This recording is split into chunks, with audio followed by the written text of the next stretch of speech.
સર્વભૂતેષુ માતૃરૂપેણ સંસ્થિતા નમસ્તસ્યૈ નમસ્તસ્યૈ નમસ્તસ્યૈ નમો નમઃ. દેવી સૂક્તની આ પ્રાર્થના એકેય માતા જગદંબાની દેવો દ્વારા કરાયેલી સ્તુતિ માત્ર નથી, અપિતુ સમગ્ર સ્ત્રી જાતિના સામર્થ્યની વંદના છે, જેમાં પ્રકૃતિમાં જોવા મળતા સ્ત્રી શક્તિના વિવિધ રૂપોની મહત્તા બતાવીને સચરાચરમાં વ્યાપક સ્ત્રી શક્તિનું મહિમાગાન કરવામાં આવ્યું છે. ભારતીય સંસ્કૃતિએ પરાપૂર્વથી સ્ત્રીને શક્તિ સ્વરૂપા ગણીને તેની પૂજા કરી છે, પરંતુ અફસોસ કે આ જ્ઞાન વારસાનો વૈભવ આપણે પાશ્ચાત્ય સંસ્કૃતિના આક્રમણ હેઠળ ભૂલી ગયા છીએ. પણ આજે આપણે વુમન્સ ડેના માધ્યમથી સ્ત્રી મહિમાનું ગૌરવગાન કરીએ. ભારતીય સંસ્કૃતિના પાનાઓ પર જે સ્ત્રી પાત્રો અમર થઈ ગયા છે તેમની વાત કરીએ કે અર્વાચીન યુગમાં ભારતીય મહિલાઓએ સર કરેલ સફળતાના શિખરો પર નજર ઠેરવીએ તો આપણને ખ્યાલ આવશે કે અબળા કહેવાતી નારી સમય સંજોગો સામે બાથ ભીડવામાં કેવી સક્ષમ અને કદાચ પુરુષ કરતાં વધુ સામર્થ્યવાન પુરવાર થઈ છે. એ સીતાનું પતિવ્રતા પણ વખાણીએ કે પોતાના પતિ લક્ષ્મણજી જ્યારે રામજી સાથે વનગમન કરે છે ત્યારે 14 વર્ષ પતિના વિરહને ભૂલીને પોતાની જાતને પરિવારની સેવામાં સમર્પિત કરી દેનાર ઉર્મિલાજીને બિરદાવીએ. દ્રૌપદીના પોતાના 5 યુવાન પુત્રોના મૃત્યુ પછી પણ અશ્વત્થામાની માફી આપવાની કુમારીને બિરદાવીએ કે પછી પોતાના પતિ સત્યવાનને મૃત્યુના પાશમાંથી છોડાવવા યમરાજ સામે બાથ ભીડનાર સાવિત્રીને બિરદાવીએ. પોતાના પતિના સત્યપાલનના વ્રત માટે દાસી તરીકે જીવન જીવવું પસંદ કરનાર રાજા હરિશ્ચંદ્રના રાણી તારામતીને યાદ કરીએ કે પછી મૈત્રેયી કે ગાર્ગી જેવી વિદુષી નારીઓને સંભાળીએ. આ લાંબી નામાવલીમાં ચિત્તોડની રાણી પદ્મિની અને પોતાના વતન ઝાંસીને આઝાદ કરાવવા માટે પોતાના નાનકડા દીકરાને પીઠ પાછળ બાંધીને બંને હાથે તલવાર ચલાવી યુદ્ધ લડનાર ઝાંસીની રાણી લક્ષ્મીબાઈ પણ સામેલ છે.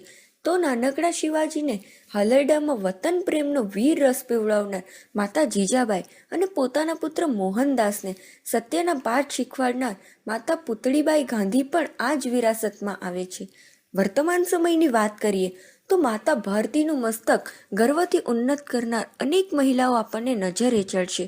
થોડીક એવી મહિલાઓને યાદ કરીએ તો યુદ્ધખોર પાકિસ્તાનને તેની જ ભાષામાં જવાબ આપનાર જાબાઝ મહિલા વડાપ્રધાન શ્રીમતી ઇન્દિરા ગાંધી, ગુજરાતના પ્રથમ મહિલા મુખ્યમંત્રી શ્રીમતી આનંદીબેન પટેલ, ભારતની મિસાઇલ ટેકનોલોજીમાં મહત્વનું પ્રદાન આપનાર અને અગ્નિફાય મિસાઇલ પ્રોજેક્ટના ડાયરેક્ટર ટેસી થોમસ, પાન એમ વિમાન હાઈજેક વખતે સેંકડો મુસાફરોના જીવ બચાવવા માટે પોતાના પ્રાણની આહુતિ આપનાર બહાદુર air hostess Neerja Bhanot, track and ફિલ્ડમાં જેને ભારતની ગોલ્ડન ગર્લનું બિરુદ પ્રાપ્ત થયું છે તે PT Usha, ઉપરા Chhapri world record કરનાર મહિલા tennis star Sania Mirza, boxing જેવી જોખમી રમતમાં ભારતનું પ્રતિનિધિત્વ કરીને સુવર્ણચંદ્રક મેળવનાર મેરી કોમ, બેડમિન્ટનમાં વર્લ્ડ લેવલે નંબર 1 પર રહેનાર સાયના નેહવાલ, અવકાશમાં લટાર મારી આવનાર મહિલાઓ સુનીતા વિલિયમ્સ અને કલ્પના ચાવલા, કોર્પોરેટ બેન્કિંગના ક્ષેત્રમાં ભારતની સૌથી મોટી પ્રાઇવેટ સેક્ટરની બેંક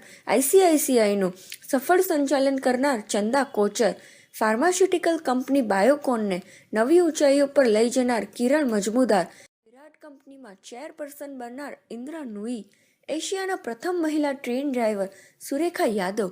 આ યાદીમાં દરરોજ નવી સ્ત્રીઓનું નામ નવી સિદ્ધિની સાથે ઉમેરાતું જાય છે. પણ સાથોસાથ અત્યારના સમયની જ વાત કરીએ તો સ્ત્રીઓની સુરક્ષા અને સલામતી જોખમાતી જોઈ શકાય છે. તેની પાછળ સ્ત્રીઓનો પણ પ્રચ્છન્ન રીતે ફાળો છે.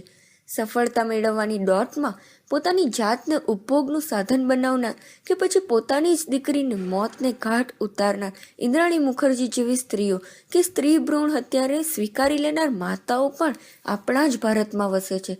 ત્યારે પ્રશ્ન થાય કે આવું થવાનું કારણ શું? ખૂબ વિચારને અંતે એવો નિષ્કર્ષ નીકળે કે આજની સ્ત્રીઓ ભણતરમાં, કલામાં અને વિવિધ ક્ષેત્રોમાં ખૂબ આગળ વધી ગઈ છે. તેમને આધુનિક ફેશન અને ટીવી સિરિયલમાં દર્શાવાતા કલ્ચરનું તથા વોટ્સએપ અને ફેસબુક જેવા સોશિયલ મીડિયાનું જ્ઞાન છે, પરંતુ આજની સ્ત્રીઓમાં સંગઠન શક્તિનો અભાવ છે. સાથોસાથ તેમને ભારતીય સંસ્કાર વારસાનું યથોચિત જ્ઞાન નથી. એક સ્ત્રી તરીકેની અસ્મિતાનું કે તેની ઘર, પરિવાર, કુટુંબ, સમાજ અને દેશને એક સાંકળે બાંધી રાખવાની શક્તિનું જાણપણું નથી, જેને લીધે સફળતા પામનાર સ્ત્રીઓની સાપેક્ષમાં શોષિત અને પીડિત નારીઓની સંખ્યા ઘણી વધારે છે. આ કારણોને દૂર કરીને ભારતીય સ્ત્રીની અસ્મિતા અને ગૌરવના પુનઃસ્થાપનના નિર્ધાર સાથે યોગી મહિલા કેન્દ્રના પૂજ્ય સુહૃદબેન અને તેની સાથેના 150થી વધારે મહિલા સંતો બહેનોએ પોતાના જીવનનું સમર્પણ કરી આજીવન સેવાનો ભેખ લીધો છે.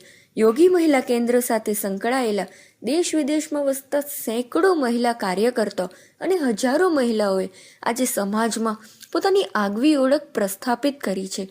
મહિલાઓમાં સંસ્કાર સિંચનની પ્રવૃત્તિ હોય કે મહિલાઓને સ્વનિર્ભર બનાવવાની પ્રવૃત્તિ, યોગ અને સ્વાસ્થ્યનો પ્રચાર પ્રસાર હોય કે રક્તદાન શિબિર અને મેડિકલ કેમ્પ, સ્ત્રીઓમાં શિક્ષણનો વ્યાપ વધારવાનું અને અંધશ્રદ્ધા નિર્મૂલનનું કાર્ય હોય કે ગરીબ ઘરની દીકરીઓને અભ્યાસમાં પાઠ્યપુસ્તકો અને અન્ય અભ્યાસ સામગ્રીનું વિતરણ કરવાનું હોય, દુષ્કાળ, ભૂકંપ કે પૂર જેવી કુદરતી હોનારતો વખતે આ બહેનોએ ભેગા મળીને રાહત કાર્યની જે સરવાણી વહાવી તેના લીધે હજારો પરિવારોના લાખો માનવીઓએ રાહત અને હૂંફ અનુભવ્યા છે.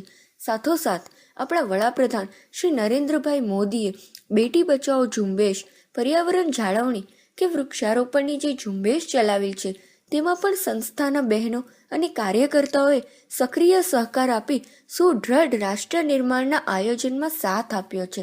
પણ આ બધી સ્થૂળ સેવાઓની સાથોસાથ આ બહેનોએ તેમના યોગમાં આવનાર દરેક સ્ત્રીને તેની અસ્મિતા અને તેના નારીત્વની ઓળખાણ કરાવવાની જે સૂક્ષ્મ સેવા કરી છે તે સૌથી વધુ સરાહનીય છે.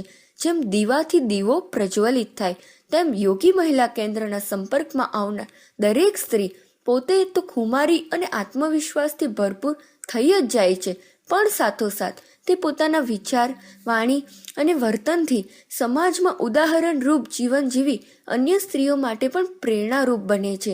આમ યોગી મહિલા કેન્દ્ર દ્વારા સ્ત્રી સશક્તિકરણની જે ઝુંબેશ ચલાવવામાં આવી છે તે અવારનવાર ભવિષ્યમાં સ્ત્રીઓની અસ્મિતા અને ગૌરવને ઉજાગર કરી ઐતિહાસિક ઊંચાઈ પર પુનઃસ્થાપિત કરશે. ત્યારે ખરા અર્થમાં માત્ર ભારત જ નહીં અપિતુ સમગ્ર વિશ્વ એવું કહેશે કે નારી તું નારાયણી. આ અવસરે યોગી મહિલા કેન્દ્રના સર્વે સાધ્વી બહેનો સમાજમાં મહિલા સશક્તિકરણ અર્થે જે ઝુંબેશ ચલાવી રહ્યા છે તે બદલ શત વંદન અસ્તુ.